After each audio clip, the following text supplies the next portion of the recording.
Pourquoi est-ce qu'une femme noire instruite dérange encore autant dans certains espaces? Pourquoi son intelligence, son ambition et son indépendance sont parfois perçues comme une menace plutôt qu'un atout? Aujourd'hui, on va parler d'un sujet sensible mais essentiel, l'intellectualisation de la femme noire en Afrique. Est-ce une véritable prise de pouvoir ou une transformation qui dérange encore profondément certaines normes sociales?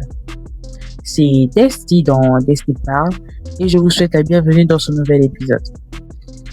Combien de fois j'ai entendu des commentaires sur le fait que la femme ne doit pas trop étudier? Combien de fois j'ai entendu des hommes, surtout en général, dire que une femme, si elle fait trop des études, on ne va pas l'épouser. Une femme, si elle fait trop des études, on ne trouvera jamais un homme qui va l'épouser ou bien qui va la marier. Je me demande depuis quand la valorisation de la femme, l'importance de la femme est affiliée au mariage ou à un homme. Est-ce que la femme est venue dans ce monde juste pour être la femme d'eux et la mère d'eux? Est-ce que la femme n'a pas le droit d'avoir sa propre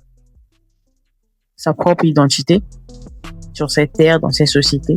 Pourquoi tout ce qui est lié à la femme est toujours affilié à l'homme ou à la maternité? Toutes les femmes ne sont pas venues au monde pour être des femmes ou des mères. Et ce n'est pas un crime de ne pas être la femme d'eux ni la mère d'eux. Non. On vient d'abord dans ce monde pour apprendre à se connaître, à se découvrir, à savoir qui l'on est, à réaliser ses rêves, ses ambitions. Chacun a ses ambitions sur cette terre. Si, en tant que femme, ton ambition, c'est de devenir la femme de quelqu'un, d'être la mère de quelqu'un, de construire une famille, tant mieux pour toi. Mais la femme qui est à gauche, qui ne rêve pas de devenir la femme de quelqu'un ou bien d'avoir des enfants, n'est pas moins femme que toi. Alors pourquoi mépriser autant l'intellectualisation des femmes, et les femmes diplômées soi-disant? La majorité des hommes qui tiennent